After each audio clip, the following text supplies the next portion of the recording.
introduction, we are looking at NEP and the role of states, right? Because while education is a subject in the concurrent list, there is the central government which does a lot of policy work, but really the states do the implementation bit.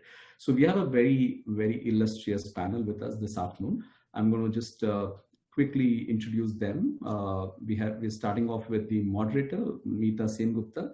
There are different ways to introduce Meeta, but I think I found this very nice, catchy phrase. Nandu, thanks for reminding me on that.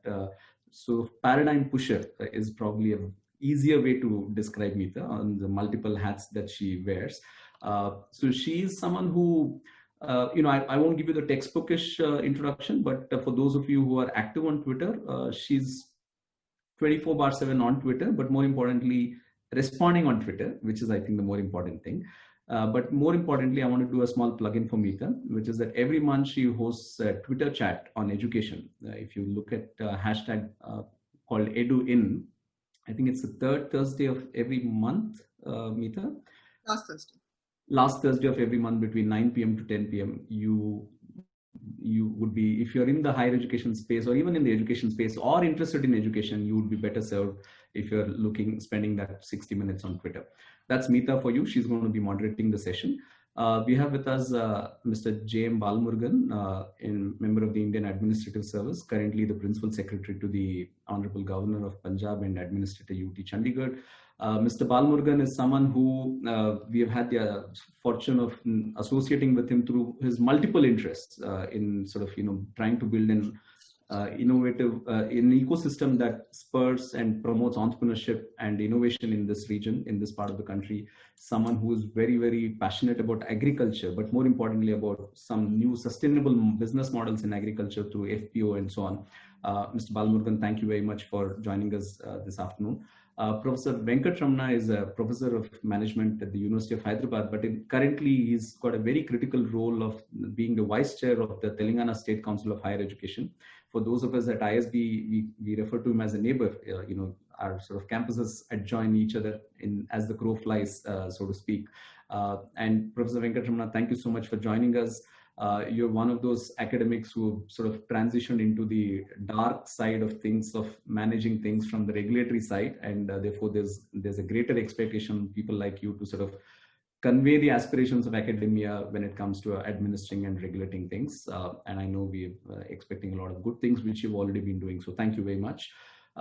Leena Wadia is someone who's, at least at the ISB platform, is here for the second time. Thank you so much, Leena.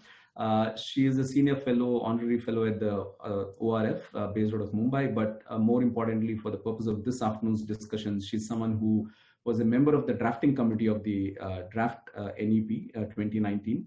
So therefore, she comes with a very rich experience of what were the discussions back then when things were being conceived, when things were being sort of discussed, what was the thought process that led to these things. So Leena, we sort of look forward to you to share those ideas and thoughts with us this afternoon. Last, I come to my colleague, Professor Nandu Nandkishore, a person who comes with a very, very rich corporate experience and now wears an academic hat over that as a professor of practice at the Indian School of Business. Nandu, as he's fondly known, is a great teacher, a great friend, and a great mentor. So Nandu, we look to you to provide both an academic as well as an industry sort of insight into the discussions on where states can sort of contribute to this. With that introduction, I again want to sort of welcome all of you this afternoon. Thank you for joining us. You could have done anything on a Friday afternoon, but the fact that you chose to be here with us shows your interest in sort of being part of an interesting discussion like this. I'm now going to hand over to Meeta. Over to you. Thank you. Thank you, Guru. That was a beautiful introduction to something that promises to actually be a fairly difficult session.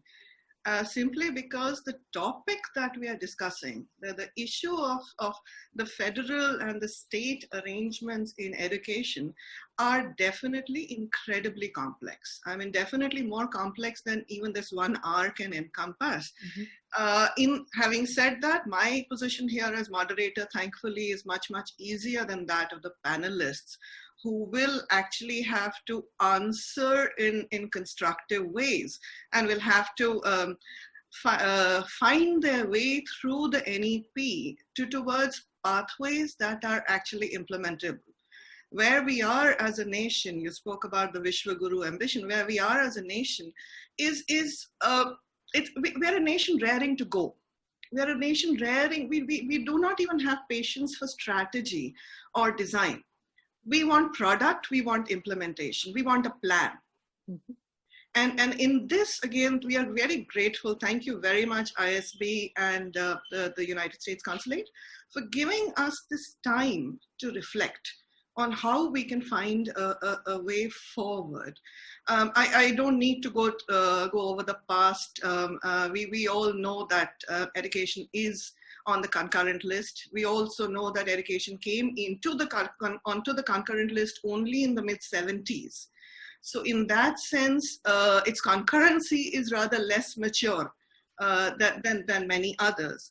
We also know the impact of the RTE Act, and of course, how the other negotiations in the federal space impact the education space as well. And all of that leads to layers and layers of complexity in this discussion. I'm hoping that today's discussion focuses only on the educational aspects of it, that is what we want to focus on. And only on specifically leading from the new education policy. Because this, for me, and I am an incredible optimist according to many people, has been a visionary document. I think finally we have a document that captures the, I actually would call it a work of art. And like any work of art, there will be many of us who walk through the museum, who look at it, who appreciate it, and ask, what does it all mean to us in real life? And that was the first reaction to the new education policy. What does it all mean? How does it change our lives? How does it improve our lives? And I think that is the practical question that all of us want answered going forward. I actually want to talk about, before starting to ask questions, I just want to say that for me, it is embodied in 3 C's. I call it an NEP that gives us all choice. It is all about giving everybody chances. But most of all, this is a challenge that has been thrown out to educators. It is a challenge that has been thrown out to us as panelists sitting here, to all of you as panelists. And this is why I think, Mr. Balamurugan, the first question has to come to you, because the challenge often comes directly to the implementation agency. You have a grand vision that has been created out here. Now the next steps of stratification, of prioritization, of indeed even strategizing what comes ahead is all yours, and in the super complex space. So while we have these broad contours of wonderful things like, for example, the Punjab government is bringing in or seeking to bring in foreign universities, we have some wonderful things that are in place we hear for implementation of the NEP. There are also many challenges ahead, and I would really love to hear from you the few challenges that we have ahead of us, and how we plan to navigate that, and also what you need from us as students, as educators, to help you navigate that. Yeah, thanks, Meeta. As you said, this is indeed a visionary policy. Leena ji was part of it as the drafting committee. And I've hardly met anyone who said this policy is bad or it's not good. But in parts, there are people who don't disagree, who disagree with the policy in parts. And there are, in some states, I definitely see a lot of, opposition to parts of the policies, especially in states like Tamil Nadu and, other states where they feel they have not been involved in the process of even the formulation of the policy. So I'll come to some of those aspects where they feel aggrieved and, what is exactly that they feel could have been done better. And as we go into the implementation, speaking about implementation, Meeta, I certainly want to just spend a few minutes on the general framework of policy implementation, policy formulation and implementation, because I think this is very, very vital for us to understand how the government mechanism of policy implementation, policy formulation and implementation works. And we have to get to a very central point in that. And this has not just for all sectors that policy has to be implemented. So if you permit, I'll just share three screens, three slides only, very briefly, if I have your permission. Of course.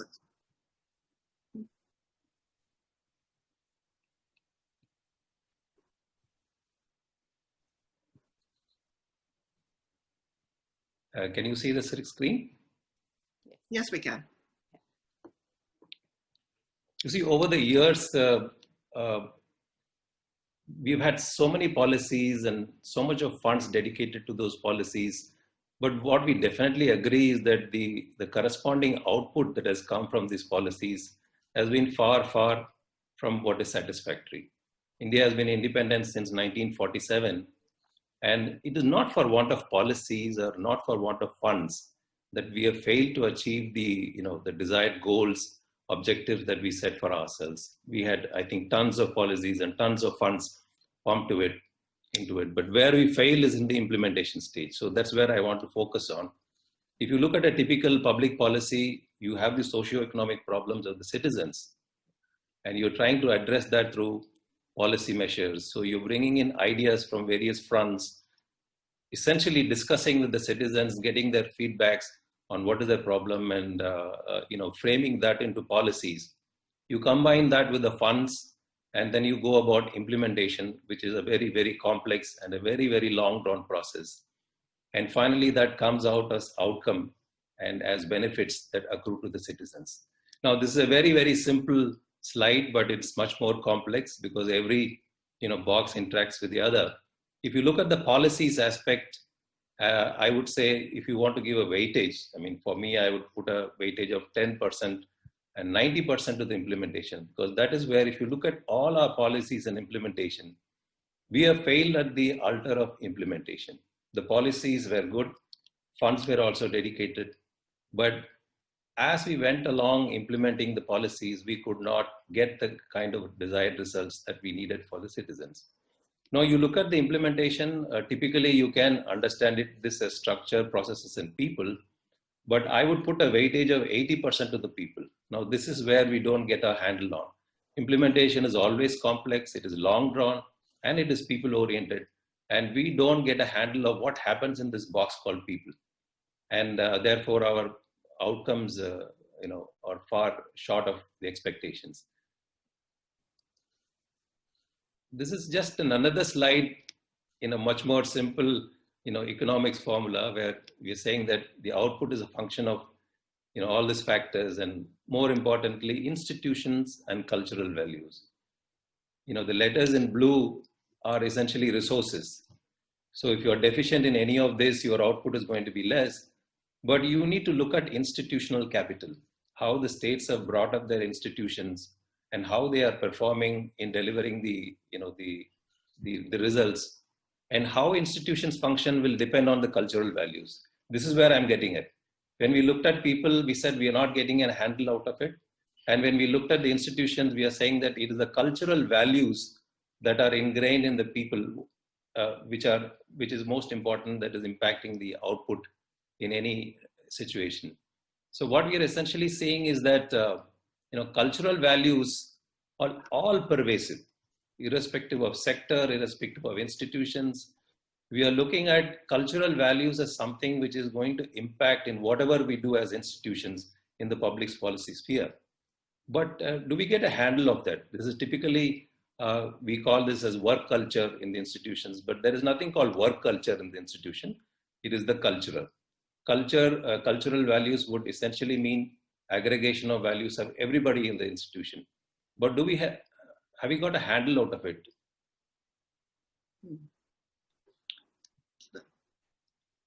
Yeah, those are the three slides that I just wanted to focus upon, centering around the fact that unless we get hold of the cultural values of institutions, we are not going to have whatever desired outcome that we are desiring to have out of those institutions. Now, That's a super interesting point. Can I circle back to you on this one? Because I wanted to bring Leena in and Professor Dr. Wadia in and of course Dr. Nankishore in at this stage in different ways for the same question.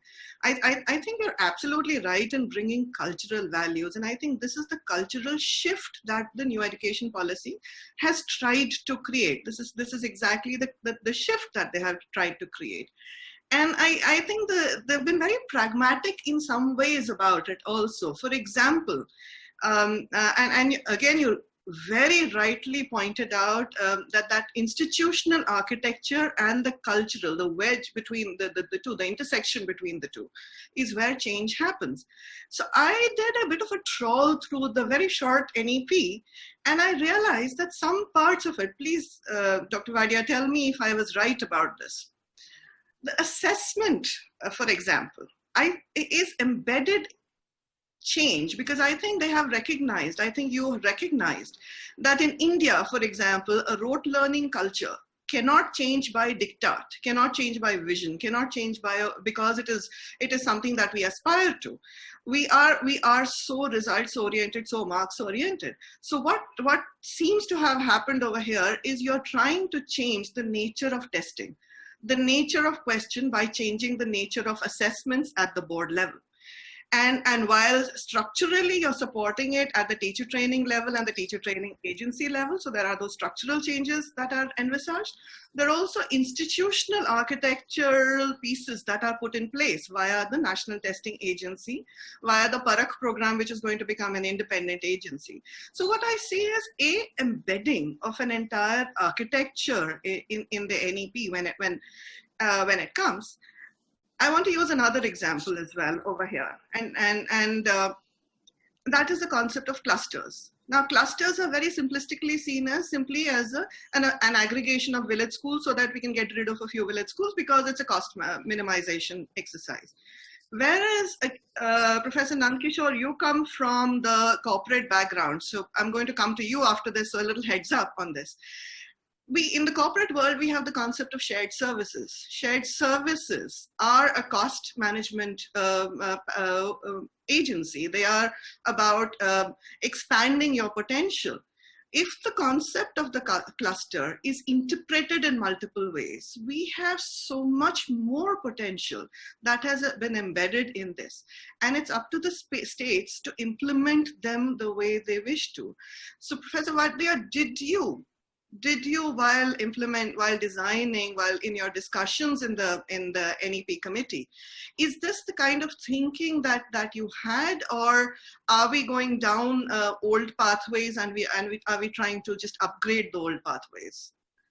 So thank you, Meeta, for that question. To take your second aspect of your question first, which is the one about the school complexes, it existed, as you all know, it existed in the Kothari Commission thing. So when we read it, we were just so excited, and it was so beautifully enunciated there in great detail, actually. And then what we said is that we can build on it for various reasons. Sharing infrastructure is a very, very important part of it, especially because we are saying that we want to integrate vocational education.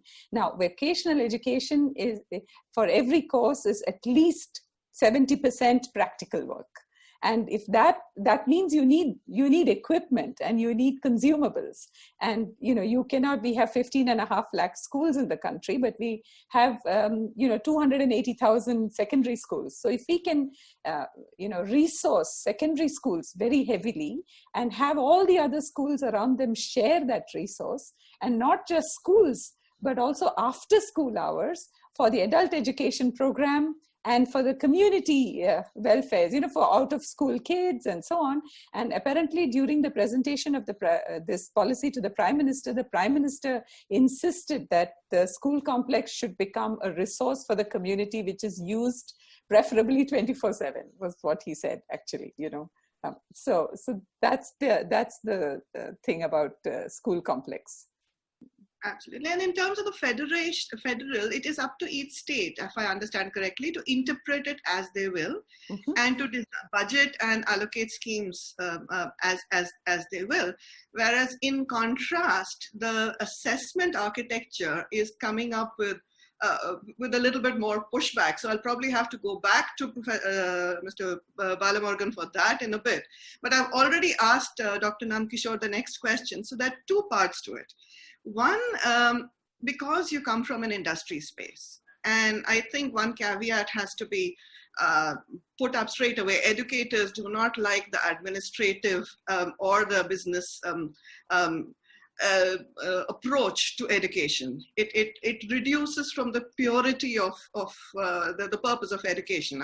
And having said that, we are trying to run a system, and we are trying to run a system at scale. So two parts to the question. One, if we look at education as a market, and one of the critiques of the NEP has been that the contribution of the private sector, about 50% of the education sector, has not been brought into place. Secondly, from your perch as a marketing and a strategy professor, do we have an understanding of what the need was? You specifically in terms of skills, in terms of what industry analysis has been done. Do we have an understanding? Mr. Balamorgan is absolutely right in saying that we had a failure of implementation. So do we have an understanding of what went wrong? Because that's the way we'd handle it in a corporate, would we not? That's what you'd be teaching your B school students. Thank you, Meeta. Excellent question. And I'm going to respond to your question as well as some of the build on some of the points raised earlier by Mr. Balamorgan and Dr. Wadia. So I'm firstly, disclaimer, I'm not a doctor, I'm not a PhD. I just, for 40 years, I've done boring things like run businesses as global CEO and so on, worked all over the world. And after retirement, I'm now as a professor in a university, but without a PhD. My PhD was, I just know boring things like running businesses and running them profitably. So let me start with a perspective. Look, we all talk about India's demographic dividend. And India's demographic dividend fundamentally could very quickly become a demographic nightmare if we can't find jobs for people. So, and more, we are moving into an environment where work is going to be a privilege and not a right. Because a lot of jobs are getting automated, whether robots, computer bots, artificial intelligence eventually. You saw how Google, Microsoft, both of them unveiled personal assistants that are completely virtual. This is coming. We can't stop any more than we can stop the smartphone coming. These technologies are coming. Already today we see so many jobs, whether it's a digital marketer or the data scientist, jobs which we could not have imagined 20 years ago. So what are the jobs of tomorrow going to be? I'm going to start from there and then come with an industry perspective coming into your question and the points that Bala and Leena raised earlier. So what are the jobs of the future? And I'm going to put it very simply. The jobs of the future are what computers cannot do. Or humans with computers can do better than computers can do alone. This means you will have some high-tech jobs to design the technologies that's going to put everybody else out of a job. And that we are kind of well set up in India to train people for that. But that's going to be a very limited set of people who will be global, but that's going to be a limited set. The far larger set of people or opportunities for jobs will in fact be in the softer skills. And this is, you can see it today. Sports. When I graduated, sports was not an employment prospect. Today you have the cricket league, the football league, the badminton league, the kabaddi league, the tennis league, you name it, and there's lots of employment opportunities being created. So think like sports, like entertainment, like service industries, the dignity of labor, electricians, plumbers, carpenters, all of these are going to be huge sources of employment in the future. In the services area. So given this kind of an evolution of where jobs are going, what is the implication from an industry point of view for skill development? And the first implication from an industry point of view is this. Most people that industry hires today out of India, whether it's engineers or other disciplines, most people are unemployable. So industry has to recreate the training programs within, so whether it's Tata's, it's any company you name, they have a training program within to retrain everybody, which in a sense is a kind of a waste of a national resource. So the question is, what was going wrong earlier? And one of the issues is in our schools, we are basically teaching people what to think instead of teaching them how to think. We are not teaching them how to solve problems. So that is a mindset, and I see this coming in the NEP. The thinking is there. In addition, the moment we're talking service level jobs, the moment we're talking working globally across cultures, I tell you, person for person, IQ wise, skill wise, I find Indian managers are amongst the smartest in the world, second to none. When it comes to teamwork, we are the worst, because our whole system is so competitive that we know if there are 10 people in a room, I have to be the smartest, all the others have to be the idiots. So I have to win every argument there is. So, this whole kind of mindset, the training, how do you train teamwork? How do you build emotional intelligence, the curiosity, cross-cultural adaptability? All of these are skills that industry is looking more and more, particularly as we move into a service sector that is in fact servicing companies globally. We need this kind of global multicultural adaptability amongst our people. So it's great to see that the NEP looks both at skills at the top end as well as vocational skills. This is great.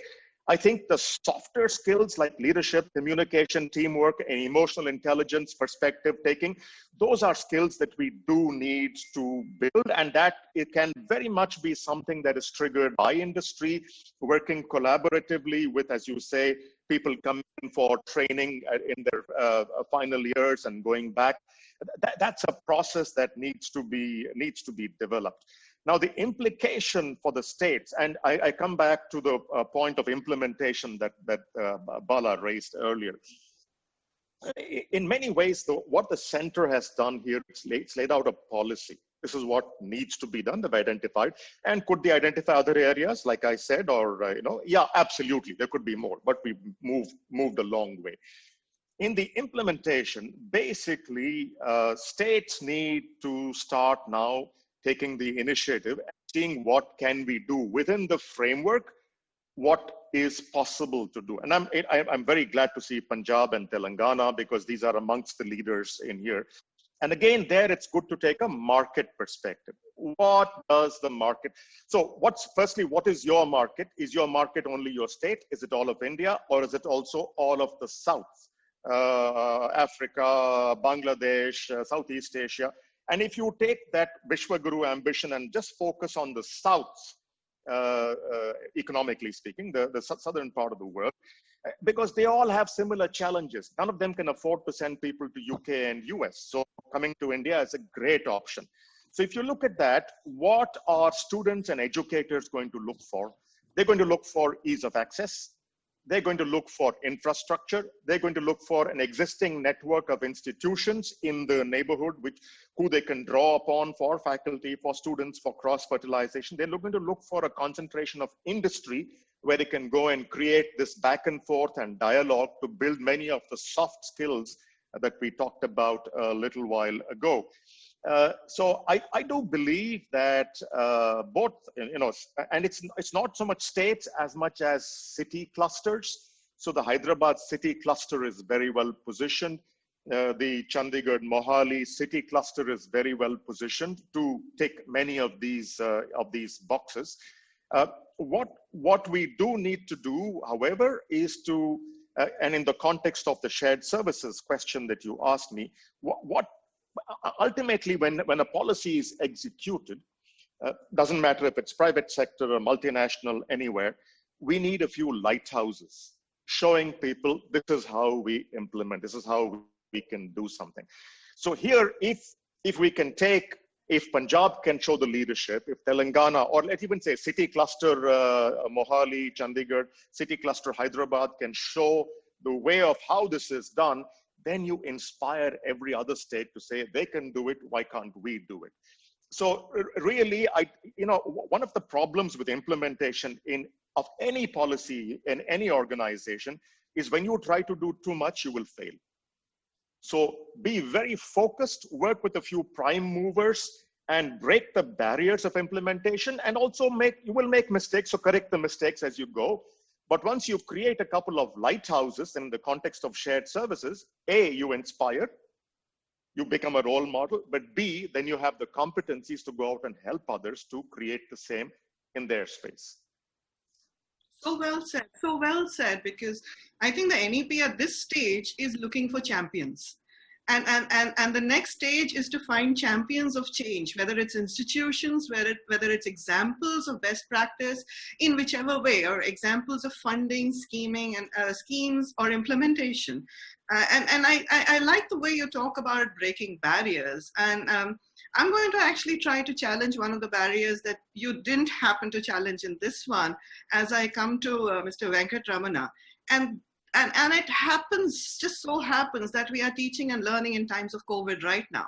Mm-hmm. So we've been dragged into the technological age, even though we've been resisting for over 20 years. Literature has existed, example has existed for over 20 years. And finally, education institutions have had to implement teaching and learning using technology. So we used to think of technology as the silver bullet for scale. We used to think of it as the silver bullet for access in remote areas as well. What we learn now, and the barrier that we have learned can be broken now, is the barrier of time, of synchronicity. So which means we do not need to be teaching and learning at the same time.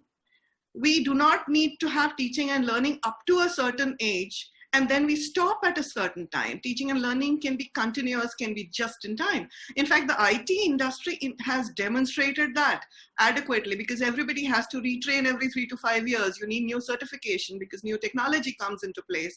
Something else is there. So there's this constantly dynamic learning. The fact that the teacher and the student do not have to be in the same time space. The teacher could make a recording at some time and then have a discussion at another time. Or you could have spread it across geographies. So the Lego bits of learning, in a way, have been made obvious to us, made visible to us, like the lighthouse Mr. Nandkishore mentioned. They've been made visible to us in ways that actually expand our potential. And the NEP, in fact, has come at a fantastic time of technology for us. And we, of course, look to Telangana, because you've been leading in terms of learning with IT. There's so many novel things that have come out of the state. And I would love to hear your thoughts on how you plan to take the NEP forward, how you plan to implement the whole new technological paradigm. Thank you, Mita. I think, my job has been made very simple thanks to Nandu and Sri Balmurugan and Leena, because, some of the things they spoke about Telangana themselves speaks about the model on which we work. If you look at the NEP, you said it's a 3 C's model. We call it the 4 P's model. First is the pathways which the NEP has created for people like us. The prospects of students from Telangana or probably from India faring better and probably in the global scenario is what we look at it. We don't look at it, look at our students serving the markets in India. Probably we look at a global phenomenon because already we have proven it. If you look at it, every 5 households, you'll find a techie or even maybe a senior person in the corporate world because of the sheer hard work they put.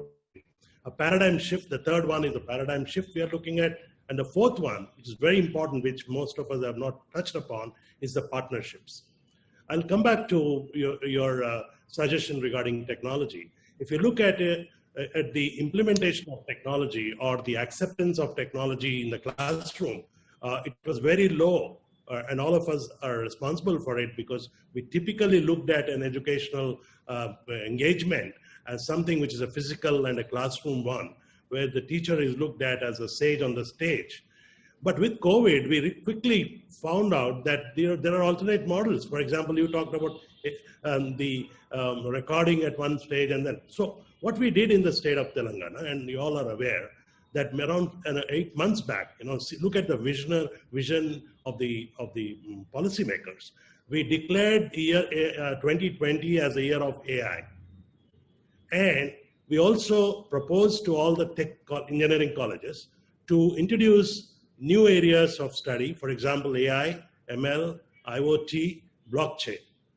So I can go on and on about the technology initiatives, thanks to the initiatives of the government under Minister, Mr. KTR.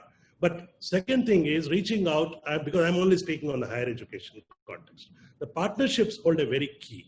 Nandu clearly said that there are possibilities of industry and academia synergy, which is already happening. And I will list out 3 of them.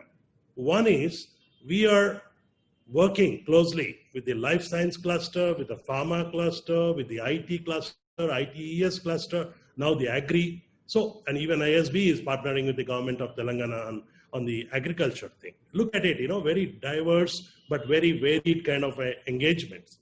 So we look at these as very positive engagements. In fact, I'm very glad to tell you that the NEP, before it was finalized, they had series of discussions, and the government of Telangana also offered many suggestions. Also, we had our own concerns, and that's how a progressive policy comes out with. There is, if you agree to disagree. One of the things we said, again, which is an outcome of our industry bodies representing to us, is that why don't we allow centers of excellence in universities? Why don't you allow professors of practice?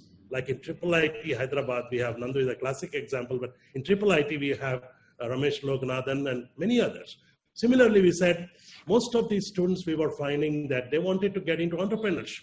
And with this straitjacket system, which does not allow out-of-box thinking or innovation, our take was that we should allow them to take a gap year, like the IITs. And hence, we push this very hard. Suppose a graduate wants to take and usually you find it is 12 to 18 months journey. If he finds it, fine, otherwise he comes back. This is our first policy, why we welcome, In fact, when the policy was announced, I was the first one to go on record that the education is welcome the move. I was one in pioneer it written. Even our industry bodies. So what we are trying to do, to cut it short, work closely with industry to get technology into the classroom. In fact, as I am talking, we are scheduling a meeting with NASSCOM, which has a target of 1 million professionals in the AI area. And we would like to introduce that from November 18, so that, 6 hours of hands-on learning will get you 1 million AI professionals. I mean, this is a very bold target, so to speak. But the second thing is, we would like to encourage partnerships. Needless to say, I have with me around 5 to 6 partnership proposals. The last one being University of Pittsburgh. We already signed an MOU. They would like to set up an innovation center in Hyderabad. Similarly, we would like to get a life science, pharmaceutical university, an aviation university. And let me tell you, if the vision is clear and if the intention is very strong and we are passionate, I think funding will come. There are issues about funding, but there are a lot of people who want to go where the happening is. And I think Hyderabad is the happening place. And I'm sure we will get a lot of global institutions. We are also in talks with Harvard. There is a Lakshmi Mittal South Asian Family Institute. We want to train our scientists in that. So I think I'll stop here because I've exceeded my time. But I can give you a number of examples of how we can convert NEP into an advantage and create more choices and voices for the students. Lastly, again, technology, we have dispensed with the principle, with the practice of students going to the colleges to seek admissions. Every year you find, even in Delhi, students line up with colleges. We do not want our students to waste their time. So we introduced a kind of a platform in which students registers himself online, the admission is done online, fee is paid online, transfer is paid online. And what more does the student want? That's actually a dream which I would have, which was there for me 20, 30 years back when I was a student. Thank you, Mita. Truly. I mean, truly. It's very difficult not to get excited about education now. And we seem to be at a point where the real story is about to begin, or we can actually start constructing a meaningful story. And before I go to the audience questions, there are 5 or 6 excellent questions that have popped up. I would like to seek the indulgence of the organizers and come back to Mr. Balamurugan from his civil service perch. So one way of looking at this has been to introduce competitive federalism. And I am honestly not convinced that competitive federalism is the way to encourage educational and academic achievement, especially when it comes to things like research. A couple of the questions are about setting up research groups across the country. Competition is often very, very short-termist. Education and academia is the long game. I'm just wondering if you have a perspective on this, Mr. Balamurugan. Should the states be competing with each other? And if they do, then to what competition should they be limited? I'm sorry, I'm leading this question. No, I totally agree with you. I mean, this is not an area where you bring in, cutting edge competition to improve education. You look at education, and we have to agree that 95% of the schools and colleges are in the states. They are run by the state governments. And predominantly the funding is coming from the state budget, not from the central budget. And though it is a concurrent subject, this is primarily under the ambit of the state government. And in the policy, what I see is that, the policy itself, there is a lot of indication of over centralization, especially in the higher education sector, the regulators and all that. And of course, in the school education sector, they'll have to decentralize it. For me, the formula is you have to decentralize and democratize the implementation part of it. Now, you look at what has the ministry been doing after the policy came about. They've circulated a long list of tables of tasks, who's to do what and which agency will do it by what timeline. This looks like an engineering project management for me. And most of the states have given their, khana purti kind of reply, saying that, okay, we'll do this and we will not do this, we don't agree. And some states have very sternly said, no, we're not going to implement this 3-language formula and things like that. It's not the way you handle implementation. You have to, you can't do it in a bureaucratic, routine manner of a subject like this. You have to inspire people. You have to inspire. Every state has to have a inspired group of eminent persons who are experienced, eminent, totally committed to education sector. You are not going to implement it from the Ministry of Education at all. You can retain the basic regulatory framework required to have some centralization and standardization, but primarily the state has to take the leadership.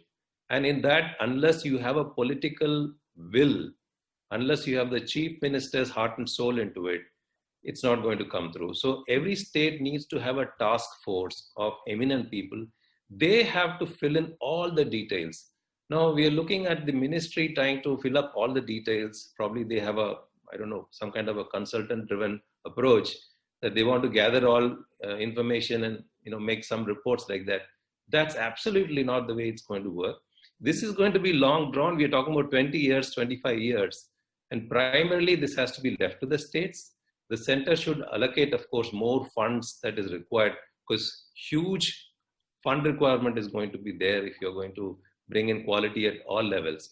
So the way I see it is that the states have to own responsibility, and I'm sure they will, because looking at the kind of vision that the framework has put forth for the entire nation, this is a complete, I would say, a landmark for us. And we all hope that the state leadership will take that ownership and responsibility, put in place an implementation framework at the state level, involve all the stakeholders, and then, over a period of time, inspire people to implement it. It's just not going to happen with technology. I mean, I do know technology is going to play a huge role, but you have to bring in the cultural change at every level. Wherever I go, the schools, colleges, one common refrain is, work culture, I say here. I mean, we're not looking at what is it that goes into that work culture.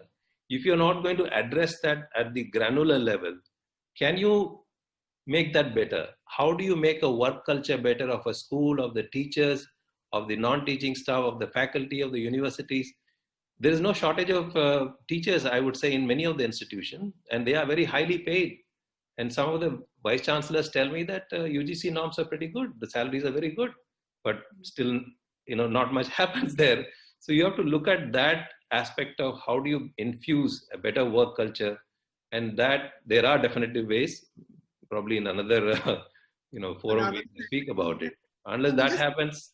In quality, just the fact that we invest more in ourselves, look about and to growth so much more. You're so right that that to put that at the center, and that's exactly what Nand Kishore had also said, that it's these softer skills. We call them softer skills, but I think these are going to be the more meaningful skills that are going to remain in the human domain. Just Technology. that, if you permit, Meeta, then NEP talks beautifully about that. It is talking about better human development. I think that's a running thought throughout the policy, how it wants to bring in better students in terms of their integrity, commitment, honesty, and all that, compassion. But how would they do it? I don't think government institutions can do it on their own. It needs a lot more thought into how this can be infused into our students, into our teacher, and in all the spectrum of what we want to do. That's sort of what the questions here in the question answer box are also saying. How are we going to address the opening up is the challenge that comes up here. I'll just read the question. One of the challenges to become Vishwaguru is most of our educational institutions fail to open up the student to their chosen field, in which, and in a way, now choice has been built. But as you say, if the cultural element is not there, that's going to be a challenge. A similar question on research. I'm just going to bunch a few of these questions together so that we can do one round of answers for all of them. So there's concern about research, saying how does the research implementation or how does the research clustering happen with international institutions? And how is the NEP actually going to solve that? The accessibility challenge of rural institutions, and this is something quite dear to your heart, and how is that going to be executed and monitored is another question.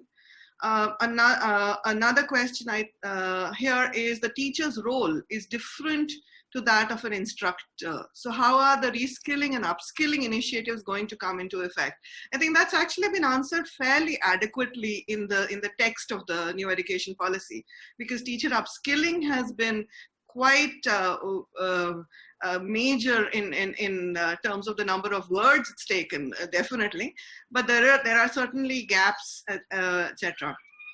So I would, and of course, classroom learning becoming hybrid, etc. I think the NEP does include that, but you rightly said again, it's about creating new cultures over here. There is, of course, the mother tongue question and about children studying in the mother tongue who are disadvantaged. So education as a channel for mobility is a question. I'll ask the other questions later, but if we could just do a quick round, again, a minute each, and then I'll come back to the other questions. Dr. Wadia, would you like to start? Thank you, Meeta. So that's a very long list of questions.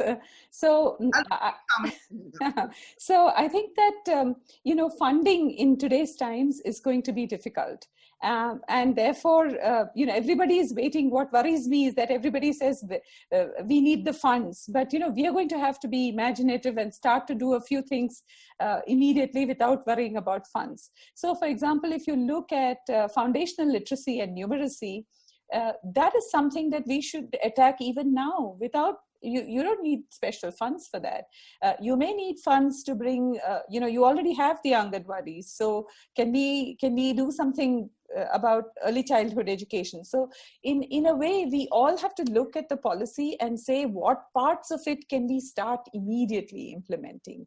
And what you said about choice and challenge, we need all the faculty and the managements of institutions to say, okay, what can I do right away? There are some things you cannot do, like, for example, regulations have to be taken out. I mean, for example, UGC will say that UGC rules say that you cannot have a professor of practice. It's not a surprise that it's only ISB and a few other institutions who are outside the purview of UGC who have it. So you're going to have to dismantle some regulations. So we're going to have to wait for that. But while we wait for that, what else can we do? And I think this, when I talked about school complex, I didn't say this, but one of the big things about the school complex is that it can create a community of teachers.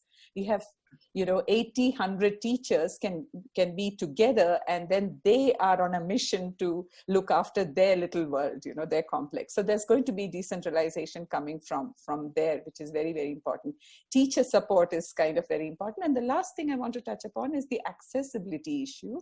There, I think there's a matter of comfort. You see, we already have 100% enrollment in the primary grades. We know that. What is happening is that we're losing the kids, so that by the time we reach 10th standard, we are sort of 50%. So what the policy is trying. And there's a gender skew in how we lose kids. What the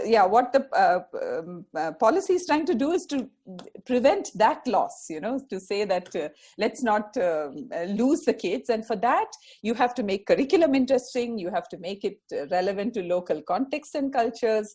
You have to introduce vocational education. So all of that thinking has gone into saying that and you have to have counselors and social workers counseling parents, saying that please, for the long-term benefit of the child, let the child make use of the free and compulsory education till age 18. So if we can do that, then everything else builds on top of it. You make a kid resilient, teach them social and emotional learning. Then the trauma of changing jobs, constantly, which Nandu mentioned about, is something that they'll be better prepared to handle. So I'll stop here. That's beautiful. Professor Nandkishore, would you like to talk a little bit about the transitions and of course, Thank you, Meeta. I'd like to respond to the questions as well as some of the themes that came out in the talks, and I'd like to tease out 4 very, very quickly. The first and most important, and Mr. Balmurugan was very right, and it's to do with culture. At the end of the day, the issue is not teacher retraining or the skill levels, because the skill levels are relatively an easier part of the job. The real problem is changing attitudes of people who, for some reason, see change as a huge threat to their existence or the way or their comfort zone. So that is going to take leadership. It's going to take communication. It's going to take a lot of inspirational leadership. You can't direct an attitude change. You can't legislate an attitude change. It requires leadership and inspirational leadership at a national level as well as at a state level and in clusters, all of this. That's the first thing I'd like to tease out. The second thing, and you mentioned it, Meeta, in passing, but I'd like to pull it out because it's a very important thing we should recognize. The future belongs to lifelong learning. Today, we are all focused on schools and colleges, but with so much change, you graduated, and 10 years down the line, everything you've learned becomes obsolete. What do? You can't go back to college. So the future belongs to lifelong learning. And that's where I see an essential role of industry for retraining, as well as the private sector to come in and offer these new skills, which may not even be yet coming through the UGC into the standard curriculum, to retrain existing people. That's a huge opportunity which we need to build on. The third thing, and Professor Venkatramana mentioned this, it's a very important thing. We have had a huge cultural change in India over the last 15 years. And the cultural change that we have had is entrepreneurship is no longer a stigma. To do a startup and to fail doesn't mean the end of the world.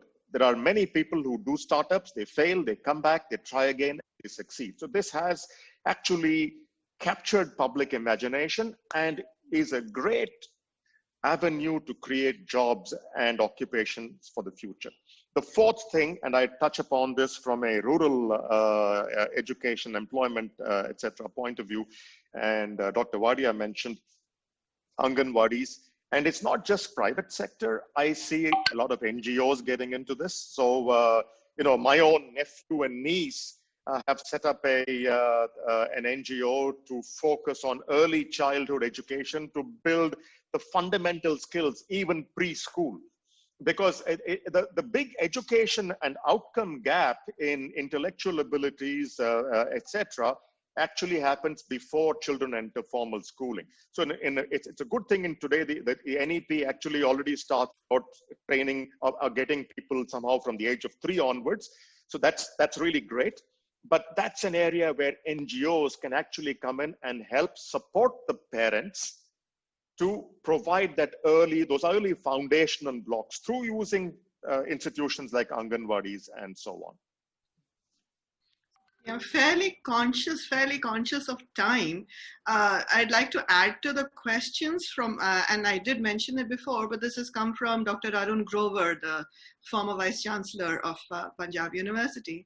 And because Mr. Balamurugan and Mr. Venkataraman, both of you professors, are bringing in the state's perspective, he says that the first step should be that all state universities must bring out a white paper to show how well prepared each university is to implement the NEP. It reflects what you just said, Mr. Balamurugan, that there needs to be a reflective process at the state level to talk about the future of how the NEP will play out in that context.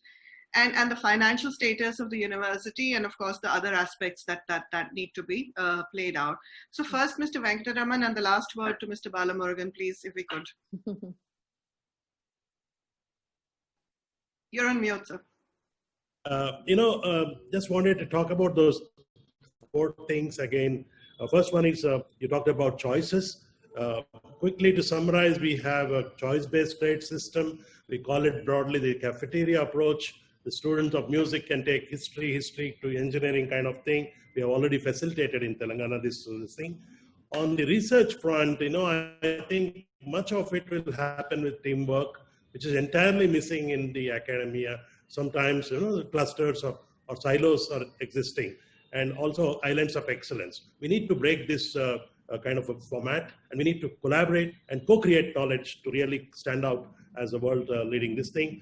And lastly, we need to, I find sometimes when people say funding is difficult, I know it is difficult, but when we look at the budgets and the spending patterns of universities across the country, because I also sat on many boards, I find that usually the bunching of purchases is made in the last months of the year, probably because there is no financial planning. And sometimes we need to harmonize and rationalize what we are trying to do. There's so many things across which are occurring to me, but I think in the interest of time, I think, it was a wonderful discussion. Thank you. Over to Mr. Balamurugan, the last word to you. Meeta, thanks. Unfortunately, at this point in time, states are busy with COVID, battling with COVID. And I don't think any state has really taken up in a very serious note, and in a way it should. But at the same time, I do see that institutions at their level are doing their bit, like Professor Grover just mentioned. The universities are coming together, the colleges, the schools, at that level, granular discussions are taking place seriously. But they're really, I would say, they're really worried, I would say, because from where they are and where the policy wants them to reach, it's a huge journey. But at the same time, it is challenging. And if you speak of colleges at the moment, they are really struggling with even paying the salaries of the huge, the manpower that they have, the universities. And especially with COVID, they've been having a shortfall in revenue. So they are really doing the firefighting job at this moment. But I don't think the all stakeholders would really pay serious attention until this COVID is over. But I'm sure this will get organized, especially when the state leadership takes much more interest. And you have really an inspired team which when continuously steer, inspire, and monitor this whole process, which is going to take, if not a few years, maybe a decade or so. And I am really hopeful and very optimistic that the states will do that, because it is in their stake. Ultimately, something that becomes an election issue, it wins in this country. And when this becomes an election issue, when it becomes important for the chief minister, to make this happen for his students and people, when he sees that enlightened view, it'll happen. And the center just has to probably support it and not overwhelmingly be overbearing on the states.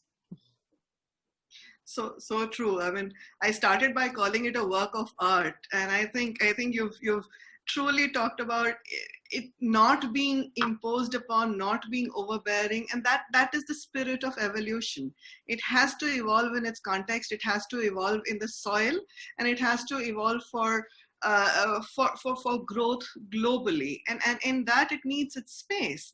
But it also, like every work of art, needs its interpreters and its champions, and the people who interpret it in a way that is constructive. So I think that is, I thank you, everybody. You've been most inspirational, and it's been a learning experience having this discussion with you. This, Guru, is only the start of discussions, I hope, because there have been so many seeds of so many pathways that in this discussion that we've just begun to speak of. And if each of these, or at least 5 or 6 of these, are nurtured forward into sort of, if not an action paper, but definitely something that provides direction or strategic impetus, I think we would have definitely contributed to the better India that has been indicated in the questions. I'm sorry I couldn't take all the questions. I hope you have a way of managing that. But thank you very much for organizing this, and to David as well.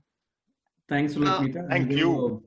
Thank you, Meeta, for coordinating everything on behalf of all of us. Thank you. Yeah. Before I request David to sort of close this thing, I do want to thank you, Meeta, for sort of being a wonderful moderator and bringing in this thing.